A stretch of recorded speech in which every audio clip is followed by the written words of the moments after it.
ಓಂ ಶಾಂತಿ. ಸಾಕಾರ ಮುರಳಿ. ಇಂದಿನ ತಾರೀಖಾಗಿದೆ 13/3/26. मीठे बच्चे, तुम्हें श्रीमत पर तत्वों सहित सारी दुनिया को पावन बनाने की सेवा करनी है. सबको सुख और शांति का रास्ता बताना है.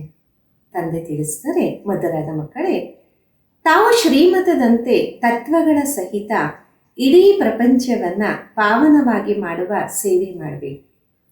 ಎಲ್ಲರಿಗೂ ಸುಖ ಶಾಂತಿಯ ದಾರಿಯನ್ನ ತೋರಿಸಬೇಕಾಗಿದೆ. इंदिना प्रश्न, तुम बच्चे अपने देह को भी भूलने का पुरुषार्थ करते हो, इसलिए तुम्हें किस चीज की दरकार है. ತಾವು ಮಕ್ಕಳು ತಮ್ಮ ದೇಹವನ್ನು ಮರೆಯುವ ಪುರುಷಾರ್ಥವನ್ನ ಮಾಡ್ತೀರಿ. ಅದಕ್ಕಾಗಿ ತಮಗೆ ಯಾವ ಒಂದು ವಸ್ತುವಿನ ಅವಶ್ಯಕತೆ ಇಲ್ಲ. उत्तर, चित्रों की. जब ये चित्र देह ही भूलना है तो उन चित्रों की क्या दरकार है. ಚಿತ್ರಗಳು ಯಾವಾಗ ಈ ದೇಹ ಅನ್ನುವ ಚಿತ್ರವನ್ನೇ ಮರಿಬೇಕಾಗಿದೆ ಅಂದ ಮೇಲೆ ಆ ಚಿತ್ರಗಳ ಅವಶ್ಯಕತೆ ಏನಿದೆ. स्वयं को आत्मा समझ विदेही बाप को और स्वीट होम को याद करो. ये चित्र तो है छोटे बच्चों के लिए अर्थात नयों के लिए. ಸ್ವಯಂ ಅನ್ನ ಆತ್ಮ ಅಂತ ತಿಳಿದು ವಿದೇಹಿ ತಂದೆಯನ್ನ ಮತ್ತೆ ಮಧುರವಾದ ಮನೆಯನ್ನ ನೆನಪು ಮಾಡಿ. ಈ ಚಿತ್ರ ಅಂತೂ ಸಣ್ಣ ಮಕ್ಕಳಿಗೋಸ್ಕರ, ಅಂದರೆ ಹೊಸಬರಿಗೋಸ್ಕರ ಆಗಿದೆ. तुम्हें तो याद में रहना है और सबको याद कराना. धंधा आदि करते सतो प्रधान बनने के लिए याद में रहने का अभ्यास. ತಾವಂತೂ ನೆನಪಿನಲ್ಲಿದ್ದು ಎಲ್ಲರಿಗೂ ನೆನಪನ್ನ ಕೊಡಿಸ್ಬೇಕಾಗಿದೆ. ವ್ಯಾಪಾರವೆಲ್ಲವನ್ನ ಮಾಡ್ತಿದ್ರು ಸತೋ ಪ್ರಧಾನರಾಗುವ ನೆನಪಿನಲ್ಲಿ ಇರುವ ಅಭ್ಯಾಸವನ್ನ ಮಾಡಿ. ಆಡಾಗಿದೆ. ತಕದೀರ್ ಜಗಾಕರ್ ಆಯಿ ಹೋ ದುನಿಯಾ ಬಸಾಕರ್ ಆಯಿ. ಅದೃಷ್ಟವನ್ನ ಬೆಳಗಿಸ್ಕೊಂಡು ಬಂದಿದ್ದೀನಿ, ಪ್ರಪಂಚವನ್ನ ಹರಡಿಸ್ಕೊಂಡು ಬಂದಿದ್ದೀನಿ. ಓಂ ಶಾಂತಿ. मीठे मीठे बच्चों ने ये अक्षर सुने और फौरन खुशी में रोमांच खड़े हो जाए. बच्चे जानते यहाँ आए हैं अपने सौभाग्य स्वर्ग की तकदीर बनाने. ಮಧುರಾತಿ ಮಧುರ ಮಕ್ಕಳು ಈ ಅಕ್ಷರವನ್ನ ಕೇಳಿದ್ರೆ ತಕ್ಷಣ ಖುಷಿಯಲ್ಲಿ ರೋಮಾಂಚ ನಿಂತಿರ್ಬೋದು. ಮಕ್ಕಳಿಗೆ ಗೊತ್ತಿದೆ ನಾವು ಇಲ್ಲಿ ಬಂದಿದ್ದೀವಿ ನಮ್ಮ ಸೌಭಾಗ್ಯ ಸ್ವರ್ಗದ ಅದೃಷ್ಟವನ್ನ ಮಾಡಿಕೊಳಕ್ಕೋಸ್ಕರ. ऐसे और कभी भी नहीं कहेंगे तुम जानते हो हम बाप से स्वर्ग का वर्षा ले रहे. ಈ ರೀತಿ ಎಂದೂ ಹೇಳೋದೇ ಇಲ್ಲ. ನಮಗೆ ಗೊತ್ತಿದೆ ತಂದೆಯಿಂದ ನಾವು ಸ್ವರ್ಗದ ಆಸ್ತಿಯನ್ನ ಪಡಿತಾ ಇದ್ದೀವಿ. ಅರ್ಥ ಸ್ವರ್ಗ वासी बनने का पुरुषार्थ कर रहे. फिर स्वर्गवासी बनने का नहीं परंतु स्वर्ग में ऊंचते ऊंच पाद पाने का पुरुषार्थ कर. ಅಂದರೆ ಸ್ವರ್ಗವನ್ನ ತಯಾರು ಮಾಡುವ ಪುರುಷಾರ್ಥವನ್ನ ಮಾಡ್ತೀವಿ. ಸುಮ್ಮನೆ ಸ್ವರ್ಗವಾಸಿಗಳಾಗೋದಲ್ಲ, ಆದರೆ ಸ್ವರ್ಗದಲ್ಲಿ ಉನ್ನತಕ್ಕಿಂತ ಉನ್ನತವಾದ ಪದವಿಯನ್ನು ಪಡೆಯುವ ಪುರುಷಾರ್ಥವನ್ನ ಮಾಡ್ತೀವಿ. स्वर्ग का साक्षात्कार कराने वाला बाप हमको पढ़ा रहे, ये भी बच्चों को नशा रहना चाहिए. ಸ್ವರ್ಗದ ಸಾಕ್ಷಾತ್ಕಾರ ಮಾಡಿಸುವಂತಹ ತಂದೆ ನಮಗೆ ಓದಿಸಿದ್ದಾರೆ. ಇದು ಮಕ್ಕಳಿಗೆ ನಶೆ ಇರಬೇಕು. भक्ति अब खत्म होनी है, कहा जाता भगवान भक्तों का उद्धार करने आते क्योंकि रावण की जिंजीरों में फंसे हैं. ಭಕ್ತಿ ಈಗ ಸಮಾಪ್ತಿ ಆಗತ್ತೆ. ಏನಾಗತ್ತೆ, ಭಕ್ತರು ಭಗವಂತರ ಉದ್ಧಾರವನ್ನ ಮಾಡಕ್ಕೆ ಬರ್ತಾರೆ. ಯಾಕೆಂದರೆ ರಾವಣನ ಪಂಜರದಲ್ಲಿ ಎಲ್ಲರೂ ಸಿಕ್ಕಾಕೊಂಡಿದ್ದಾರೆ. ಅನೇಕ ಮನುಷ್ಯೋं की अनेक मतें हैं, तुम तो जान गए हो ना. ಅನೇಕ ಮನುಷ್ಯರದು ಅನೇಕ ಮತ ಆಗಿದೆ, ತಮಗಂತೂ ಗೊತ್ತಿದೆ ಅಲ್ಲ. सृष्टि का चक्र ये अनादि खेल बना है, ये भी भारतवासी समझते. बरोबर हम प्राचीन नई दुनिया के वासी थे, अब पुरानी दुनिया के वासी बने. ಸೃಷ್ಟಿಯ ಚಕ್ರ ಈ ಅನಾದಿ ತಯಾರಾಗಿದೆ. ಇದು ಸಹ ಭಾರತವಾಸಿಗಳಿಗೆ ಗೊತ್ತಿದೆ. ಖಂಡಿತ ನಾವು ಪ್ರಾಚೀನ ಹೊಸ ಪ್ರಪಂಚದ ನಿವಾಸಿಯಾಗಿದ್ವಿ, ಈಗ ಹಳೆ ಪ್ರಪಂಚದ ನಿವಾಸಿಯಾಗಿದ್ದೀವಿ. बाबा ने स्वर्ग नई दुनिया बनाई, रावण ने फिर नरक बनाया. बाप दादा के मत पर तुम अब अपने लिए नई दुनिया बना रहे. ತಂದೆ ಸ್ವರ್ಗದ ಹೊಸ ಪ್ರಪಂಚವನ್ನು ತಯಾರು ಮಾಡಿದರು. ರಾವಣ ಮತ್ತೆ ನರಕವಾಸಿಯಾಗಿ ಮಾಡಿದರು. ಬಾಪ್ ದಾದವರ ಮತದಂತೆ ನಾವು ನಮಗೋಸ್ಕರ ಹೊಸ ಪ್ರಪಂಚವನ್ನು ಮಾಡ್ತಾ ಇದ್ದೀವಿ. नई दुनिया के लिए पढ़ रहे हो, कौन पढ़ा रहे? ज्ञान का सागर पतित पावन जिसकी महिमा है. ಹೊಸ ಪ್ರಪಂಚಕ್ಕೋಸ್ಕರ ಓದ್ತಾ ಇದ್ದೀವಿ. ಯಾರು ಓದಿಸ್ತಿದ್ದಾರೆ? ಜ್ಞಾನ ಸಾಗರ ಪತಿತ ಪಾವನ, ಯಾರ ಮಹಿಮೆ ಇದೆ? एक के सिवाय और किसकी महिमा नहीं गाई जाती वही पतित पावन है ना. ಒಬ್ಬರು ಬಿಟ್ಟು ಬೇರೆ ಯಾರ ಮಹಿಮೆನೂ ಇಲ್ಲ, ಅವರೇ ಪತಿತ ಪಾವನ ಅಲ್ವಾ? ये सब पतित है, पावन दुनिया की याद कोई को नहीं. अभी तुम जानते हो बरोबर 5000 वर्ष पहले पावन दुनिया थी. ನಾವೆಲ್ಲ ಪತಿತರಾಗಿದ್ದೀವಿ. ಪಾವನ ಪ್ರಪಂಚದ ನೆನಪು ಯಾರಿಗೂ ಇಲ್ಲ. ಈಗ ನಿಮಗೆ ಗೊತ್ತಾಗಿದೆ, ಖಂಡಿತ 5000 ವರ್ಷದ ಹಿಂದೆ ಪಾವನ ಪ್ರಪಂಚ ಇತ್ತು. ये भारत था, बाकी सब धर्म शांति में थे. हम भारतवासी सुखधाम में थे. ಈ ಭಾರತ ಮಾತ್ರ ಇತ್ತು, ಬಾಕಿ ಎಲ್ಲ ಧರ್ಮ ಶಾಂತಿಯಲ್ಲಿತ್ತು. ನಾವು ಭಾರತವಾಸಿ ಸುಖಧಾಮದಲ್ಲಿದ್ವಿ. मन शांति चाहते परंतु यहाँ तो कोई शांत रह ना सके. ये कोई ಶಾಂತಿಧಾಮ है नहीं. ಮನುಷ್ಯ ಶಾಂತಿಯನ್ನು ಬಯಸ್ತಾನೆ, ಆದರೆ ಇಲ್ಲೇನು ಶಾಂತಿ ಇಲ್ಲ, ಯಾಕೆಂದರೆ ಇದೇನು ಶಾಂತಿಧಾಮ ಅಲ್ಲ. शांतिधाम है निराकारी दुनिया जहाँ से हम आते, बाकी सत्युग है सुखधाम, उसको शांतिधाम नहीं है. ಶಾಂತಿಧಾಮ ಆಗಿದೆ ನಿರಾಕಾರ ಪ್ರಪಂಚ, ಅಲ್ಲಿ ನಾವು ಇರ್ತಾ ಇದ್ವಿ. ಬಾಕಿ ಸತ್ಯುಗ ಆಗಿದೆ ಸುಖಧಾಮ, ಅದಕ್ಕೆ ಶಾಂತಿಧಾಮ ಅಂತ ಹೇಳಕ್ಕೆ ಸಾಧ್ಯ ಇಲ್ಲ. वहाँ तुम पवित्रता सुख शांति में रहते, कोई हंगामा नहीं रहती. ಅಲ್ಲಿ ತಾವು ಪವಿತ್ರತೆ ಸುಖ ಶಾಂತಿಯಿಂದ ಇರ್ತೀರ, ಯಾವುದೇ ಜಗಳ ಕಲಹ ಇಲ್ಲ. घर में बच्चे झगड़ा आदि करते हैं तो उनको कहा जाता शांत रहो. तो बाबा कहते तुम आत्माएं उस शांति देश की थी. ಮನೆಯಲ್ಲಿ ಮಕ್ಕಳು ಜಗಳ ಮಾಡಿದ್ರೆ ಅಂತಾರಲ್ಲ ಶಾಂತವಾಗಿರಿ ಅಂತ. ತಂದೆನೂ ಹೇಳ್ತಾರೆ ತಾವು ಮಕ್ಕಳು ಆ ಶಾಂತಿ ದೇಶದಲ್ಲೇ ಇದ್ರಿ. आव झगड़ालू देश में आकर बैठे हो, ये बात तुम्हारी बुद्धि में है. ಈಗ ಜಗಳದ ದೇಶದಲ್ಲಿ ಬಂದು ಕೂತಿದ್ದೀರ, ಈ ಮಾತು ತಮ್ಮ ಬುದ್ಧಿಯಲ್ಲಿದೆಯಾ?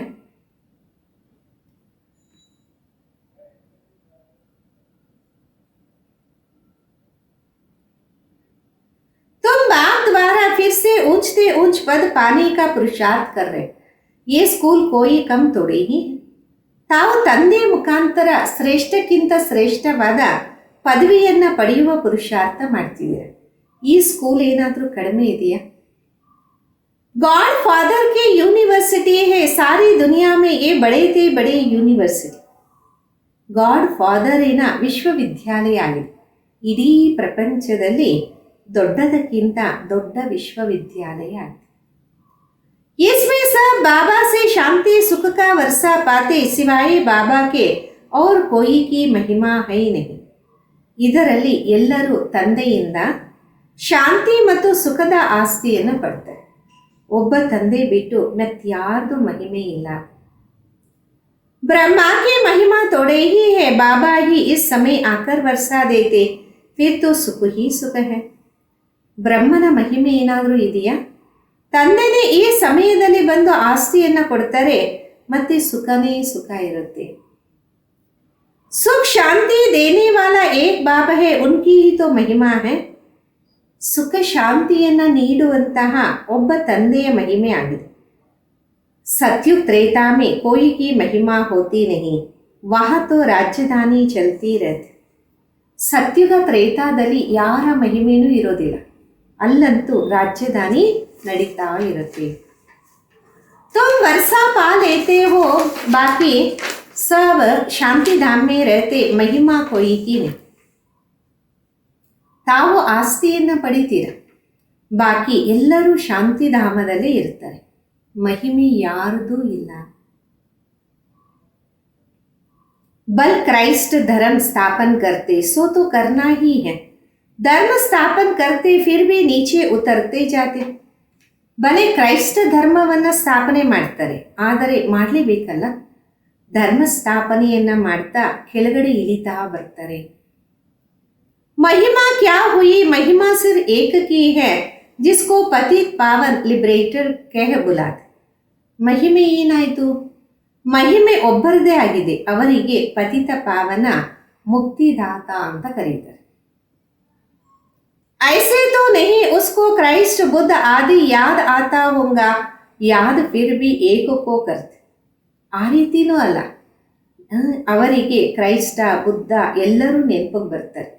ನೆನಪು ಒಬ್ಬರನ್ನೇ ಮಾಡಬೇಕಾಗತ್ತೆ, ಓ ಗಾಡ್ ಫಾದರ್ ಅಂತ. सतयुग में किसकी महिमा होती नहीं, पीछे ये धर्म शुरू होता तो बाबा की महिमा गायते हैं और भक्ति शुरू हो जाती. ಸತ್ಯುಗದಲ್ಲಿ ಯಾರ ಮಹಿಮೆ ಇರೋದಿಲ್ಲ, ನಂತರ ಧರ್ಮಗಳು ಆರಂಭ ಆಗತ್ತೆ, ತಂದೆಯ ಮಹಿಮೆಯ ಗುಣಗಾಯನ ಮಾಡ್ತಾರೆ, ಭಕ್ತಿನೂ ಆರಂಭ ಆಗತ್ತೆ. ड्रामा कैसे बना है, कैसे चक्र फिरता तो जो बाबा के बच्चे बने वही जानते. ಡ್ರಾಮಾ ಯಾವ ರೀತಿ ತಯಾರಾಗಿದೆ, ಚಕ್ರ ಯಾವ ರೀತಿ ತಿರುಗತ್ತೆ, ತಂದೆಯ ಮಕ್ಕಳೇ ತಿಳ್ಕೊಂಡಿದ್ದಾರಲ್ಲ. बाप है रचयिता, नई सृष्टि रचते हैं स्वर्ग, परंतु सब तो स्वर्ग में आ नहीं सकते, ಡ್ರಾಮಾ के राज को भी समझ. ತಂದೆ ಆಗಿದರೆ ರಚಯಿತ, ಹೊಸ ಸೃಷ್ಟಿಯನ್ನು ರಚನೆ ಮಾಡ್ತಾರೆ, ಸ್ವರ್ಗವನ್ನು. ಆದರೆ ಎಲ್ಲರೂ ಸ್ವರ್ಗದಲ್ಲಿ ಬರೋದಿಲ್ಲ. ಈ ಡ್ರಾಮಾ ರಹಸ್ಯವನ್ನ ತಿಳ್ಕೊಳ್ಳಿ.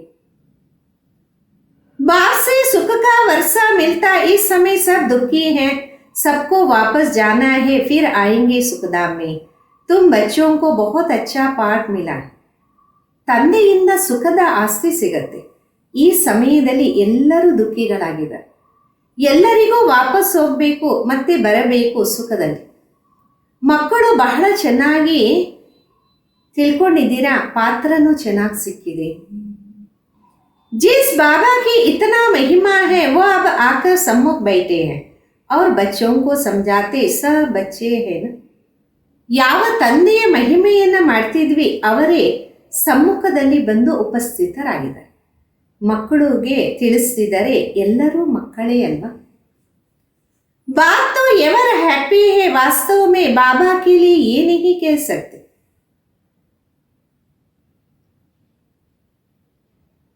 ತಂದೆಯಂತೂ ಸದಾ ಸಂತೋಷವಾಗಿ ಇರ್ತಾರೆ, ವಾಸ್ತವದಲ್ಲಿ ತಂದೆಗೋಸ್ಕರ ಈ ರೀತಿ ಎಂದೂ ಹೇಳಕ್ಕೆ ಸಾಧ್ಯ ಇಲ್ಲ. अगर वो हैप्पी बने तो अनहैप्पी भी बनना पड़े, बाप तो इन सबसे न्यारे है. ಅವರು ಸಂತೋಷವಾಗಿದ್ರೆ ಮತ್ತೆ ಅಸಂತೋಷನೂ ಬರಬೇಕಾಗುತ್ತೆ. ತಂದೆ ಈ ಎಲ್ಲದರಿಂದ ಅತೀತ ಆಗಿದ್ದಾರೆ. जो बाबा की महिमा वही इस समय तुम्हारी महिमा, फिर भविष्य में तुम्हारी महिमा अलग हो जाती, जैसे बाप ज्ञान का सागर तुम भी हो. ಯಾವ ರೀತಿ ತಂದೆಯ ಮಹಿಮೆ ಆಗಿದೆ ಅದೇ ರೀತಿ ಈ ಸಮಯದಲ್ಲಿ ತಮ್ಮ ಮಹಿಮೆನೂ ಆಗಿದೆ, ಮತ್ತೆ ಭವಿಷ್ಯದಲ್ಲಿ ನಿಮ್ಮ ಮಹಿಮೆನೇ ಬೇರೆ ಆಗ್ಬಿಡುತ್ತೆ. ಯಾವ ರೀತಿ ತಂದೆ ಜ್ಞಾನ ಸಾಗರ, ಆ ರೀತಿ ತಾವು ಆಗಿದ್ದೀರಾ. तुम्हारी बुद्धि में सृष्टि चक्र का ज्ञान है, जानते हो बाप सुख का सागर है, उनसे अतः सुख मिलता. ನಿಮ್ಮ ಬುದ್ಧಿಯಲ್ಲಿ ಸೃಷ್ಟಿ ಚಕ್ರದ ಜ್ಞಾನ ಇದೆ, ಗೊತ್ತಿದೆ ತಂದೆ ಸುಖದ ಸಾಗರ, ಅವರಿಂದ ಅನಂತವಾದಂತಹ ಸುಖ ಸಿಗತ್ತೆ. ये समय तुम बाबा से वर्षा ले रहे हो, बाप बच्चों को अभी श्रेष्ठ कर्म सिखा. ಈ ಸಮಯದಲ್ಲಿ ತಾವು ತಂದೆಯಿಂದ ಆಸ್ತಿಯನ್ನು ಪಡಿತಾ ಇದ್ದೀರಿ. ತಂದೆ ಮಕ್ಕಳಿಗೆ ಈಗ ಶ್ರೇಷ್ಠ ಕರ್ಮವನ್ನ ಕಲಿಸ್ಕೊಡ್ತಾರೆ. जैसे ये लक्ष्मी नारायण, इन्होंने जरूर आगे जन्म में अच्छे कर्म किया, जो पद पाया. दुनिया में ये कोई समझते नहीं इन्होंने राज्य कैसे पाया. ಯಾವ ರೀತಿ ಈ ಲಕ್ಷ್ಮೀ ನಾರಾಯಣ ಆಗಿದ್ದಾರೆ, ಇವರಿಗೆ ಇಂದಿನ ಜನ್ಮದಲ್ಲಿ ಒಳ್ಳೆ ಕೆಲಸ ಮಾಡಿರ್ಬೋದು, ಅದಕ್ಕೆ ಅವರಿಗೆ ಈ ಪದವಿ ಸಿಕ್ಕಿದೆ.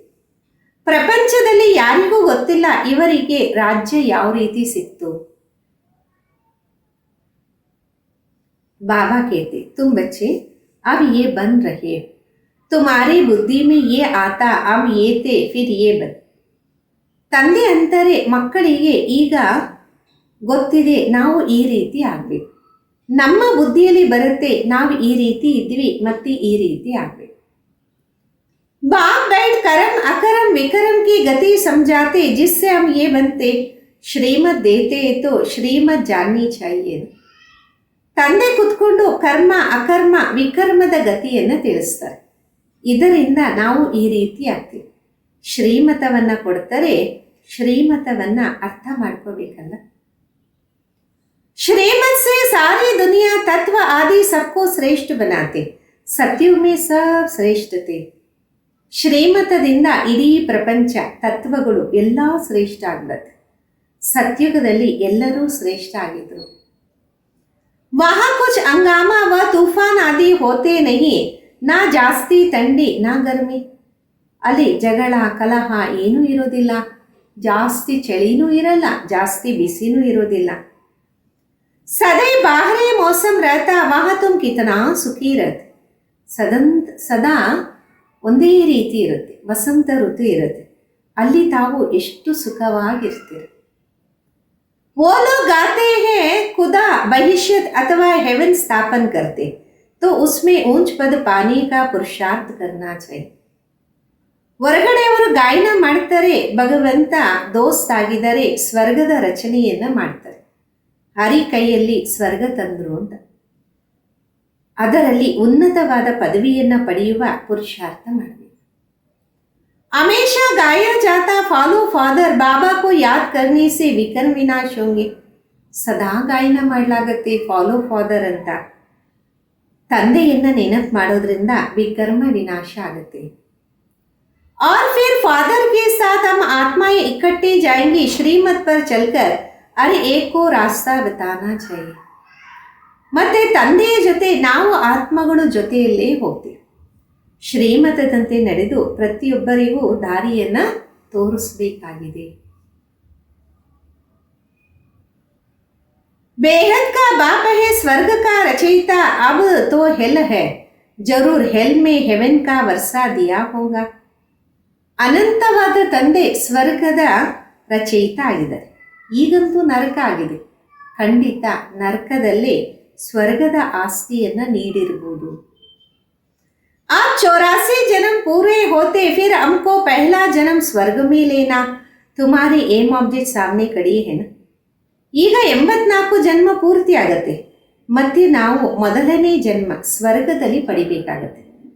ತಮ್ಮ ಲಕ್ಷ್ಯ ಮುಂದೆ ನಿಂತಿದೆ. ये बनने का है, हम सो लक्ष्मी नारायण बनते. वास्तव में इन चित्रों की दरकार ही नहीं.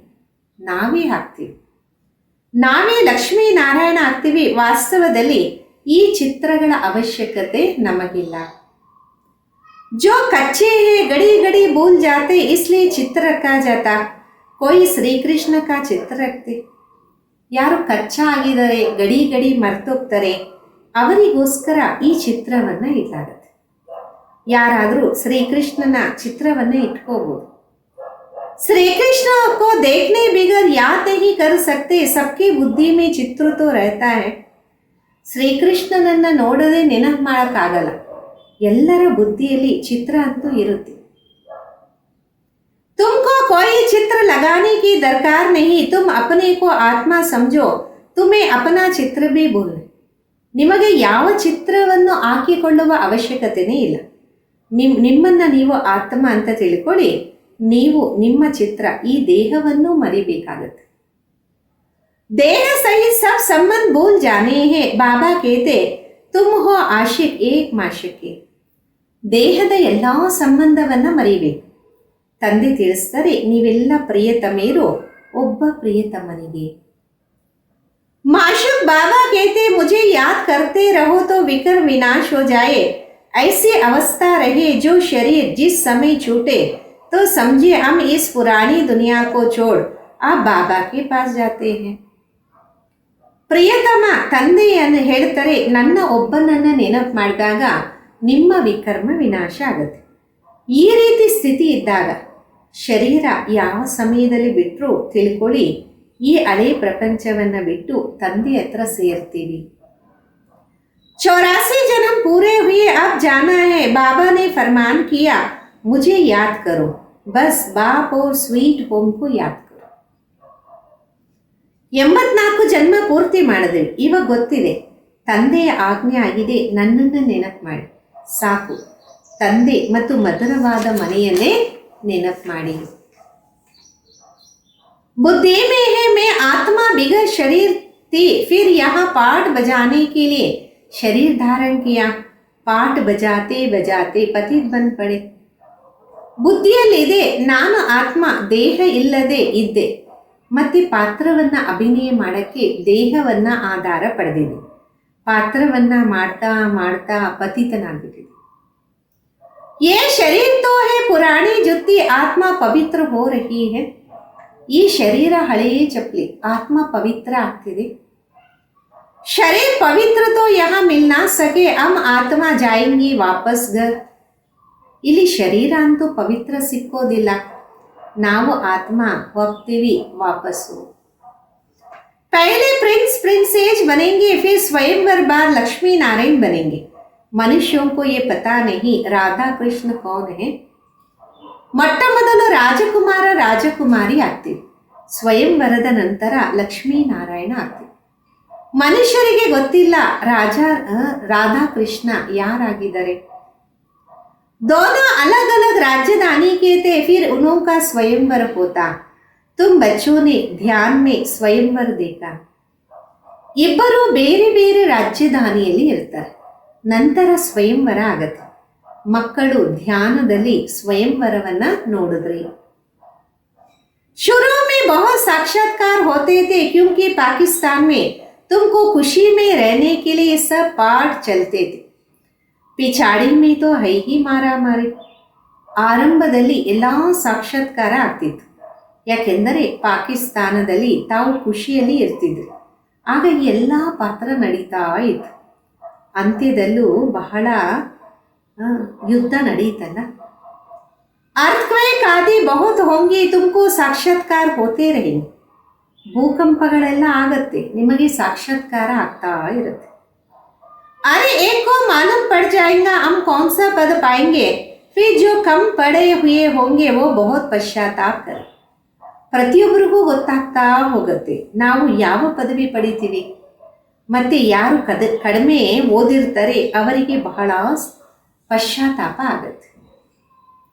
बाप कहेंगे तुम नहीं पढ़े, ना औरों को पढ़ाया, ना याद में रहते थे, याद से ही सतो प्रधान बन सकते हो. ತಂದೆ ಅಂತಾರೆ, ನೀವು ಓದಿಲ್ಲ, ಇತರರಿಗೂ ಓದಿಸಿಲ್ಲ, ನೆನಪಿನಲ್ಲೂ ಇಲ್ಲ, ನೆನಪಿನಿಂದಲೇ ಸತೋ ಪ್ರಧಾನ ಆಗ್ತಿರಲ್ಲ. पतित पावन बाबा है, वो कहते मामी कम याद करो तो तुम्हारे काल निकल जाए. ಪತಿತ ಪಾವನ ತಂದೆ ಆಗಿದ್ದಾರೆ, ಅವರು ತಿಳಿಸ್ತಾರೆ, ನನ್ನ ಒಬ್ಬನನ್ನ ನೆನಪು ಮಾಡಿ, ಆಗ ನಿಮ್ಮ ತುಕ್ಕು ಹೋಗ್ಬಿಡತ್ತೆ. ಪುರುಷಾರ್ಥ ಕರ್ನ ಯಾಕಿ ಯಾತ್ರಾ ಕಾ ದಂಧ ಆದಿ ಬಂದ್ ಕರು. ಪುರುಷಾರ್ಥ ಮಾಡಿ ನೆನಪಿನ ಯಾತ್ರೆಯಲ್ಲಿ ಇರೋದಕ್ಕೆ ವ್ಯಾಪಾರ ವ್ಯವಹಾರನೂ ಮಾಡಿ. ಕರ್ಮ ತೋ ಕರ್ನಾ ಹೇ ಪರಂತು ಬುದ್ಧಿ ಕಾ ಯೋಗ ವಹಾ ರಹೆ. ಕರ್ಮ ಅಂತೂ ಮಾಡಲೇಬೇಕು, ಆದರೆ ಬುದ್ಧಿಯೋಗ ಅಲ್ಲಿರಲಿ. तमो प्रधान से सतो प्रधान यहाँ बनना है. गृहस्थ व्यवहार में रहते हुए तुम मुझे याद करो, तभी तुम नई दुनिया के मालिक बन. तमो ಪ್ರಧಾನದಿಂದ ಸತೋ ಪ್ರಧಾನ ಇಲ್ಲೇ ಆಗಬೇಕು. ಗೃಹಸ್ಥ ವ್ಯವಹಾರದಲ್ಲಿ ಇದ್ದು ನನ್ನ ನೆನಪು ಮಾಡಿ, ಆಗ ತಾವು ಹೊಸ ಪ್ರಪಂಚದ ಮಾಲೀಕರಾಗ್ತೀರಾ. बाप और कोई तकलीफ नहीं देते, तुमको बहुत सहज उपाय बताते. ತಂದೆ ತಮಗೆ ಎಂಥದೇ ಶ್ರಮ ನೀಡಲ್ಲ, ಬಹಳ ಸಹಜವಾದ ಉಪಾಯವನ್ನು ತಿಳಿಸ್ತಾರೆ. ಸುಖಧಾಮ್ ಕಾ ಮಾಲಿಕ್ बनने मामी कम याद करो, अभी तुम याद करो बाबा अभी ಸ್ಟಾರ್ है.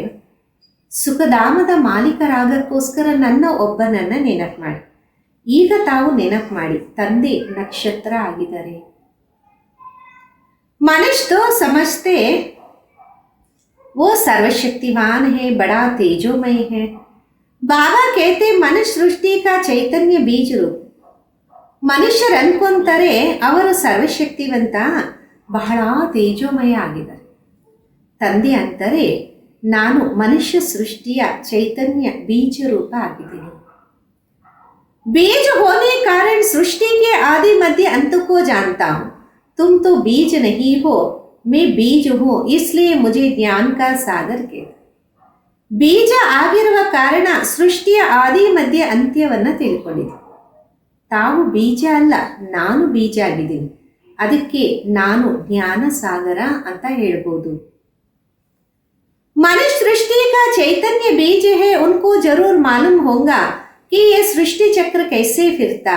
ऋषि मुनि कोई रचयिता रचना के आदि मध्य अंत को नहीं जान. ಮನುಷ್ಯ ಸೃಷ್ಟಿಯ ಚೈತನ್ಯ ಬೀಜ, ಅವರಿಗೆ ಗೊತ್ತಿದೆ ಈ ಸೃಷ್ಟಿ ಚಕ್ರ ಯಾವ ರೀತಿ ತಿರುಗುತ್ತೆ. ಋಷಿ ಮುನಿ ರಚಯಿತ ಮತ್ತು ರಚನೆಯ ಆದಿ ಮಧ್ಯ ಅಂತ್ಯವನ್ನ ತಿಳಿದಿಲ್ಲ. बच्चे अगर जानते तो उसके पास जाने में देरी नहीं लगती, परंतु बाबा के पास जाने का रास्ता कोई नहीं जानता. ಮಕ್ಕಳಿಗೆ ತಂದೆಯ ಬಗ್ಗೆ ಗೊತ್ತಿದ್ರೆ ಹೋಗೋದಕ್ಕೆ ಸಮಯ ಏನೂ ಇಳಿಸಲ್ಲ. ಆದರೆ ಮಕ್ಕಳಿಗೆ ತಂದೆ ಹತ್ರ ಹೋಗುವ ದಾರಿನೇ ಗೊತ್ತಿಲ್ಲ. पावन दुनिया में पति जा ही कैसे सकते, इसलिए बाबा कहते काम महाशत्रु पर जीत पालो, यही तुमको आदि मध्य अंत दुख दे. ಪಾವನ ಪ್ರಪಂಚದಲ್ಲಿ ಪತಿತರು ಹೆಂಗು ಹೋಗಕ್ಕೆ ಸಾಧ್ಯ? ಅದಕ್ಕೆ ತಂದೆ ಅಂತಾರೆ, ಕಾಮ ಮಹಾಶತ್ರುವಿನ ಮೇಲೆ ವಿಜಯ ಪಡೀರಿ, ಇದೇ ತಮಗೆ ಆದಿ ಮಧ್ಯ ಅಂತ್ಯ ದುಃಖವನ್ನು ನೀಡುತ್ತೆ. तुम बच्चों को कितना अच्छे ರೀತಿ समझाते, कोई तकलीफ नहीं है. ತಮ್ಮ ಮಕ್ಕಳಿಗೆ ಎಷ್ಟು ಚೆನ್ನಾಗಿ ತಿಳಿಸಲಾಗುತ್ತೆ, ಯಾವುದೇ ಶ್ರಮ ಇಲ್ಲ. सिर्फ बाप और वर्षे को याद करना, बाबा की याद अर्थात योग से पाप भस्म हो. ತಂದೆ ಮತ್ತು ಆಸ್ತಿಯನ್ನು ನೆನಪು ಮಾಡಿ. ತಂದೆಯ ನೆನಪು ಅಂದರೆ ಯೋಗದಿಂದ ಪಾಪ ಭಸ್ಮ ಆಗುತ್ತೆ. सेकंड में बाबा से ही बादशाही मिलती है. बच्चे बल स्वर्ग में तो आएंगे, परंतु स्वर्ग में भी ऊंच पद पाना उनका पुरुषार्थ करें. ಸೆಕೆಂಡ್ ಅಲ್ಲಿ ತಂದೆಯಿಂದ ರಾಜ್ಯ ಭಾಗ್ಯದ ಆಸ್ತಿ ಸಿಗತ್ತೆ. ಮಕ್ಕಳು ಬಲಿ ಸ್ವರ್ಗದಲ್ಲಿ ಬರ್ತಾರೆ, ಆದರೆ ಸ್ವರ್ಗದಲ್ಲೂ ಉನ್ನತವಾದ ಪದವಿ ಪಡೆಯುವ ಪುರುಷಾರ್ಥವನ್ನ ಮಾಡಬೇಕು. ಸ್ವರ್ಗ में तो जाना ही है, थोड़ा भी सुने से समझ जाएंगे बाबा आया. ಸ್ವರ್ಗದಲ್ಲಂತೂ ಹೋಗಲೇಬೇಕು, ಸ್ವಲ್ಪನೂ ಕೇಳಿದ್ರೆ ತಿಳ್ಕೊಂಡ್ಬಿಡ್ತಾರೆ ತಂದೆ ಬಂದಿದ್ದಾರೆ. अभी भी कहते ये वही महाभारत लड़ाई है, जरूर बाबा भी होगा तो बच्चों को भी राजयोग सिखाते. ಇವಾಗೂ ತಿಳಿಸ್ತಿದ್ದಾರೆ, ಈಗ ಅದೇ ಮಹಾಭಾರತದ ಯುದ್ಧ. ಖಂಡಿತ ತಂದೆನೂ ಇರ್ತಾರೆ, ಅಂದಮೇಲೆ ಮಕ್ಕಳು ರಾಜಯೋಗವನ್ನು ಕಲಿತಾ ಇದ್ದೀರಿ. तुम सबको जगाते रहते हो, जो बहुतों को जगाएंगे वो ऊंच पद पाए. ತಾವು ಎಲ್ಲರನ್ನ ಎದ್ದೇಳಿಸ್ತಾ ಇರ್ತೀರ. ಯಾರು ಬಹಳಷ್ಟು ಜನರನ್ನ ಎದ್ದೇಳಿಸ್ತಾರೆ ಅವರು ಉನ್ನತವಾದ ಪದವಿಯನ್ನ ಪಡೀತಾರೆ.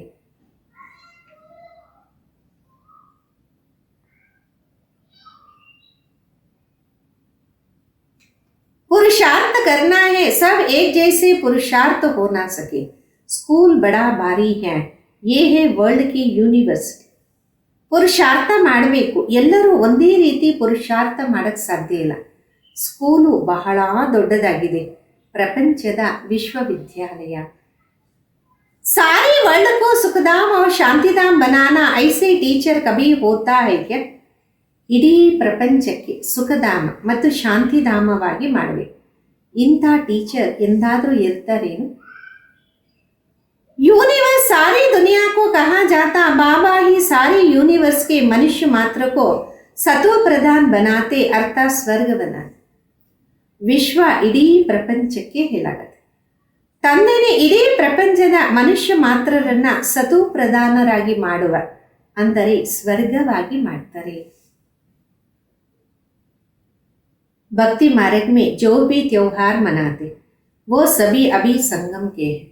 सत्युग त्रेता में कोई त्योहार होता नहीं, वहाँ तो प्रारब्ध भोग. ಭಕ್ತಿ ಮಾರ್ಗದಲ್ಲಿ ಏನೆಲ್ಲ ಹಬ್ಬಗಳು ಆಚರಣೆ ಮಾಡ್ತಾರೆ ಇದೆಲ್ಲ ಈಗ ಸಂಗಮ ಯುಗದ ನೆನಪಾರ್ಥ. ಸತ್ಯುಗ ತ್ರೇತಾದಲ್ಲಿ ಯಾವುದೇ ಹಬ್ಬಗಳು ಇರೋದಿಲ್ಲ, ಅಲ್ಲಂತೂ ಪ್ರಾರಬ್ಧ ಇರುತ್ತೆ. त्योहार सब यहाँ मनाते होली और दुरिया, ये ज्ञान की बातें हैं। फास्ट जो हुआ उसके सब त्योहार मनाया जाता है सब इस समय के। ಹಬ್ಬ ಎಲ್ಲ ಇಲ್ಲೇ ಆಚರಣೆ ಮಾಡಲಾಗುತ್ತೆ. ಹೋಲಿ ದುರಿಯ ಇದೆಲ್ಲ ಜ್ಞಾನದ ಮಾತುಗಳು. ಹಿಂದೆ ಏನಾಗೋಯ್ತು ಅದರ ಹಬ್ಬಗಳನ್ನು ಆಚರಣೆ ಮಾಡಲಾಗತ್ತೆ. ಎಲ್ಲನೂ ಈ ಸಮಯದ್ದೇ. होली भी इस समय की है. इस 100 वर्ष के अंदर सब काम हो जाता, सृष्टि भी नया बन जाता. ಹೋಲಿನೂ ಈ ಸಮಯದೇ. ಈ 100 ವರ್ಷದ ಒಳಗಡೆ ಎಲ್ಲ ಕೆಲಸ ಮುಗಿದೋಗುತ್ತೆ, ಸೃಷ್ಟಿನೂ ಹೊಸದಾಗ್ಬಿಡತ್ತೆ.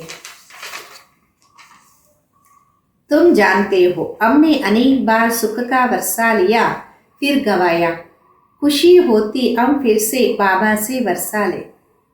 ತಮಗೆ ಗೊತ್ತಾಗಿದೆ, ನಾವು ಎಷ್ಟೋ ಸಲ ಸುಖದ ಆಸ್ತಿಯನ್ನು ಪಡೆದಿದ್ವಿ ಮತ್ತೆ ಕಳ್ಕೊಂಡು.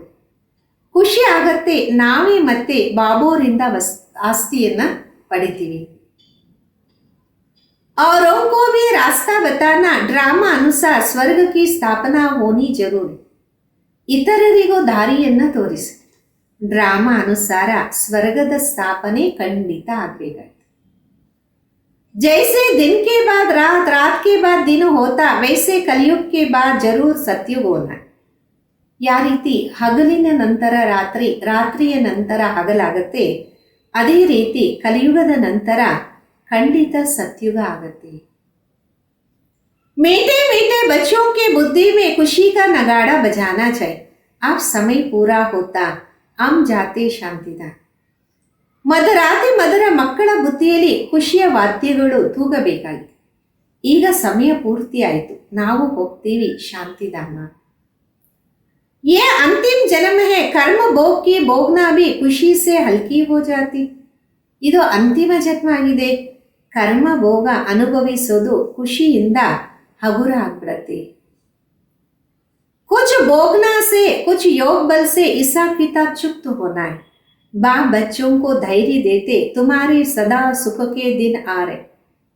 ಸ್ವಲ್ಪ ಭೋಗಿಸೋದ್ರಿಂದ, ಸ್ವಲ್ಪ ಯೋಗ ಬಲದಿಂದ ಲೆಕ್ಕಾಚಾರ ಚುಕ್ತಾಗತ್ತೆ.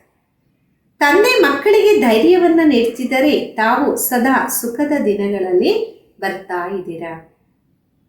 धंधा आदि करना, शरीर निर्वाह, अर्थ पैसा तो चाहिए ना. ವ್ಯಾಪಾರ ವ್ಯವಹಾರ ಮಾಡಿ ದೇಹವನ್ನು ಪೋಷಣೆ ಮಾಡೋಕ್ಕೋಸ್ಕರ ಧನದ ಅವಶ್ಯಕತೆ ಇದೆ. बाबा ने समझाया, धंधे वाले लोग धर्माओं निकालते, समझते जास्ती धन इकट्ठा होगा तो बहुत दान करें. ಬಾಬಾ ತಿಳಿಸಿದರೆ ವ್ಯಾಪಾರದ ಜನ ಧರ್ಮಾವು ತೆಗಿತಾರೆ, ದಾನಕ್ಕೋಸ್ಕರ ತೆಗಿತಾರೆ. ತಿಳ್ಕೊಂತಾರೆ ಜಾಸ್ತಿ ಧನ ಜೋಡಣೆ ಮಾಡಿದಾಗ ಬಹಳಷ್ಟು ಧನವನ್ನು ದಾನ ಮಾಡ್ಬೋದು. यहाँ भी बाबा समझाते, कोई 2 पैसा भी देते तो उसको रिटर्न में 21 जन्म के लिए बहुत मिल जाता. ಇಲ್ಲೂ ಸಹ ತಂದೆ ತಿಳಿಸ್ತಾರೆ, ಯಾರಾದರೂ 2 ಪೈಸೆ ಕೊಟ್ಟರೂ ಸಹ ರಿಟರ್ನ್ನಲ್ಲಿ 21 ಜನ್ಮಕ್ಕೋಸ್ಕರ ಬಹಳಷ್ಟು ಸಿಗತ್ತೆ. आगे जो तुम दान पुण्य करते थे उसका रिटर्न दूसरे जन्म में मिलता था. अब तो 21 जन्म के लिए एवजा मिलता है. ಮೊದಲು ಯಾರು ದಾನ ಪುಣ್ಯ ಮಾಡ್ತಿದ್ರು ಅದರ ರಿಟರ್ನು ಇನ್ನೊಂದು ಜನ್ಮದಲ್ಲಿ ಸಿಕ್ತು. ಈಗಂತೂ 21 ಜನ್ಮಕ್ಕೋಸ್ಕರ ಎಲ್ಲನೂ ಸಿಗತ್ತೆ, ಅಂದರೆ ಬದಲು ಸಿಗತ್ತೆ. आगे साधु संत आदि को देखते थे, अब तुम जानते हो ये सब खत्म हो जाना है. ಮೊದಲು ಸಾಧು ಸಂತುಗಳನ್ನು ನೋಡ್ತಿದ್ರಿ, ಈಗ ನಿಮಗೆ ಗೊತ್ತಾಗಿದೆ ಇವೆಲ್ಲ ಸಮಾಪ್ತಿ ಆಗಲೇಬೇಕು. अब मैं सम्मुख आया हूँ तो इस कार्य में लगाओ तो तुमको 21 जन्म के लिए वर्षा मिल जाए. ಈಗ ನಾನು ಸಮ್ಮುಖ ಬಂದಿದ್ದೀನಿ, ಈ ಕಾರ್ಯದಲ್ಲಿ ತೊಡಗಿಸಿ, ನಾನು ತಮಗೆ 21 ಜನ್ಮಕ್ಕೋಸ್ಕರ ಆಸ್ತಿಯನ್ನು ಕೊಡ್ತೀನಿ, ನಿಮಗೆ ಆಸ್ತಿ ಸಿಗತ್ತೆ. आगे तुम इनडायरेक्ट देते थे, ये है डायरेक्ट, बाकी तो तुम्हारा सब कुछ खत्म हो जाएगा. ಮೊದಲು ಇನ್ಡೈರೆಕ್ಟ್ ಕೊಡ್ತಿದ್ರು, ಈಗ ಎಲ್ಲ ಡೈರೆಕ್ಟ್ ಕೊಡ್ತಿದ್ದೀರ, ಮಿಕ್ಕಿದ್ದು ತಮ್ಮದೆಲ್ಲ ಸಮಾಪ್ತಿ ಆಗತ್ತೆ. बाबा कहते रहते, पैसा है तो सेंटर खोलते जाओ, अक्षर लिख दो, सच्ची गीता पाठशाला. भगवान वाच, मामी कम याद करो और वर्षे को याद करो. ತಂದೆ ತಿಳಿಸ್ತಾರೆ, ಹಣ ಇದ್ರೆ ಸೆಂಟರ್ ಓಪನ್ ಮಾಡ್ತಾ ಇರಿ, ಅಕ್ಷರ ಬರೆದು ಬಿಡಿ, 2 ಗೀತಾ ಪಾಠಶಾಲೆ ಅಂತ. ಭಗವಂತನ ಮಹಾವಾಕ್ಯ, ನನ್ನನ್ನು ನೆನಪು ಮಾಡಿದಾಗ ಆಸ್ತಿಯನ್ನು ನೆನಪು ಮಾಡಿ. ಭಗವಂತನ ಮಹಾವಾಕ್ಯ, ನನ್ನ ಒಬ್ಬನನ್ನು ನೆನಪು ಮಾಡಿ ಆಸ್ತಿಯನ್ನು ನೆನಪು ಮಾಡಿ. ಅಚ್ಚ, मीठे मीठे बच्चों प्रति माता पिता बाप दादा का याद प्यार और गुड मॉर्निंग. रूहानी बाप की रूहानी बच्चों को नमस्ते. हम रूहानी बच्चों की रूहानी माता पिता बाप दादा को भी याद प्यार गुड मॉर्निंग और नमस्ते. धारणेಗೋಸ್ಕರ मुख्य सार, बाप समान महिमा योग्य बनने के लिए फॉलो फादर कर. ತಂದೆಯ ಸಮಾನ ಮಹಿಮಾ ಯೋಗ್ಯರಾಗಕ್ಕೋಸ್ಕರ ಫಾಲೋ ಫಾದರ್ ಮಾಡಿ. 2ನೇದು, ये अंतिम जन्म है अब घर जाना इसलिए ಖುಷಿ ಮೇ ಅಂದರ್ ಹಿ ಅಂದರ್ ನಗಾಡೆ ಬಜತೆ ರಹೆ. ಇದು ಅಂತಿಮ ಜನ್ಮ ಆಗಿದೆ, ಈಗ ಮನೆಗೆ ಹೋಗ್ಬೇಕಾಗಿದೆ, ಅದಕ್ಕೋಸ್ಕರ ಖುಷಿಯಲ್ಲಿ ವಾದ್ಯಗಳು ತೂಗ್ತಾ ಇರಲಿ. कर्म भोग को कर्म योग से अर्थात बाबा की याद से ಖುಷಿ ಖುಷಿ ಚುಪ್ತ ಕರ್. ಕರ್ಮ ಭೋಗವನ್ನ ಕರ್ಮಯೋಗದಲ್ಲಿ ಅಂದರೆ ತಂದೆಯ ನೆನಪಿನಲ್ಲಿ ಖುಷಿ ಖುಷಿಯಿಂದ ಚುಕ್ತ ಮಾಡಿ. ವರದಾನ, बालक सो मालिकपन की स्मृति से सर्व खजानों के अधिकारी ಪ್ರಾಪ್ತಿ ಸಂಪನ್ನ ಭವ. ಬಾಲಕರಿಂದ ಮಾಲೀಕತ್ವದ ಸ್ಮೃತಿಯಿಂದ ಸರ್ವ ಖಜಾನೆಯ ಅಧಿಕಾರಿ ಪ್ರಾಪ್ತಿ ಸಂಪನ್ನ ಭವ. हम बाबा के सर्व खजानों के बालक सो मालिक है, ನ್ಯಾಚುರಲ್ ಯೋಗಿ, ನ್ಯಾಚುರಲ್ ಸ್ವರಾಜ್ ಅಧಿಕಾರಿ. ನಾವು ತಂದೆಯ ಸರ್ವ ಖಜಾನೆಗೆ ಬಾಲಕರಿಂದ ಮಾಲೀಕರು, ನ್ಯಾಚುರಲ್ ಯೋಗಿ, ನ್ಯಾಚುರಲ್ ಸ್ವರಾಜ್ಯ ಅಧಿಕಾರಿಯಾಗಿದ್ದೀವಿ. ಈ ಸ್ಮೃತಿ से सर्व प्राप्ति संपन्न बनो. यही गीत सदा गाते रहो, ಪಾನಾತ ಸೋ ಪಾಲಿ. ಇದೇ ಸ್ಮೃತಿಯಿಂದ ಪ್ರಾಪ್ತಿ ಸಂಪನ್ನರಾಗಿ, ಇದೇ ಹಾಡನ್ನ ಸದಾ ಹಾಡ್ತಾ ಇರಿ. ಏನು ಪಡಿಬೇಕಾಗಿತ್ತು ಅವೆಲ್ಲವನ್ನ ಪಡೆದಿದ್ದೀವಿ. ಕೋಯಾ ಪಾಯ ಏ ಕೇಲ್ ನಹಿ ಕರೋ, ಪಾ ರಹಾ ಹೂँ ಏ ಅಧಿಕಾರಕ್ಕೆ ಬೋಲ್ನೆ. ಕಳ್ಕೊಳೋದು ಪಡೆಯೋದು, ಪಡೆಯೋದು ಕಳ್ಕೊಳೋದು, ಈ ಆಟ ಮಾಡಕ್ಕೆ ಹೋಗ್ಬೇಡಿ. ಪಡೀತಾ ಇದ್ದೀನಿ, ಇದು ಅಧಿಕಾರಿಯ ಮಾತಂತೂ ಅಲ್ಲವೇ ಅಲ್ಲ. जो संपन्न बाप के बालक सागर के बच्चे वो नौकर के समान मेहनत नहीं कर सकते. ಯಾರು ಸಂಪನ್ನ ತಂದೆಯ ಬಾಲಕನಾಗಿರ್ತಾರೆ, ಸಾಗರನ ಸಂತಾನ ಆಗಿರ್ತಾರೆ, ಅವರು ನೌಕರರ ಸಮಾನ ಶ್ರಮವನ್ನ ಮಾಡೋದಿಲ್ಲ. ಸ್ಲೋಗನ್ ಆಗಿದೆ, योग बल द्वारा कर्म भोग पर विजय प्राप्त करना यही ಶ್ರೇಷ್ಠ ಪುರುಷಾರ್ಥ.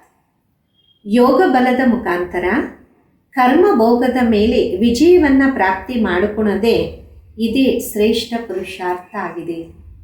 ಅವ್ಯಕ್ತ ಇಶಾರೆ, निश्चय के फाउंडेशन को मजबूत कर सदा निर्भय और निश्चिंत रहो. ನಿಶ್ಚಯದ ಫೌಂಡೇಶನ್ ಅನ್ನು ಗಟ್ಟಿಯಾಗಿ ಮಾಡಿಕೊಂಡು ಸದಾ ನಿರ್ಭಯ ಮತ್ತು ನಿಶ್ಚಿಂತರಾಗಿರಿ. सबसे पहले स्वयं में पूरा विश्वास चाहिए, फिर बाप दादा और सर्व परिवार की आत्माओं में फाइटफुल होना चाहिए. ಮೊಟ್ಟ ಮೊದಲು ಸ್ವಯಂ ಮೇಲೆ ಸಂಪೂರ್ಣ ವಿಶ್ವಾಸ ಬೇಕು, ನಂತರ ಬಾಪ್ ದಾದಾ, ಅದಾದ ನಂತರ ಸರ್ವ ಪರಿವಾರದ ಆತ್ಮಗಳ ಮೇಲೆ ನಂಬಿಕೆ ಇರಬೇಕಾಗಿದೆ. जितना फाइटफुल बनकर निश्चय बुद्धि होकर कोई कार्य करेंगे तो फाइटफुल होने से सक्सेसफुल हो ही जाए. ಎಷ್ಟು ನಂಬಿಕಸ್ಥರಾಗಿ ನಿಶ್ಚಯ ಬುದ್ಧಿಯಾಗಿ ಯಾವುದೇ ಕಾರ್ಯವನ್ನು ಮಾಡ್ತೀರಾ, ನಂಬಿಕಸ್ಥರಾಗಿದ್ದಾಗ ಸಫಲತಾ ಮೂರ್ತರು ಆಗೇ ಆಗ್ತೀರಾ. फाइटफुल होने से हर कर्तव्य, हर संकल्प, हर बोल पावरफुल हो. ನಂಬಿಕಸ್ಥರಾದಾಗ ಪ್ರತಿ ಸೆಕೆಂಡ್, ಪ್ರತಿ ಕಾರ್ಯ, ಪ್ರತಿ ಸಂಕಲ್ಪ, ಪ್ರತಿ ಮಾತು ಪವರ್ಫುಲ್ಲು, ಶಕ್ತಿಶಾಲಿಯಾಗಿರುತ್ತೆ. ಓಂ ಶಾಂತಿ.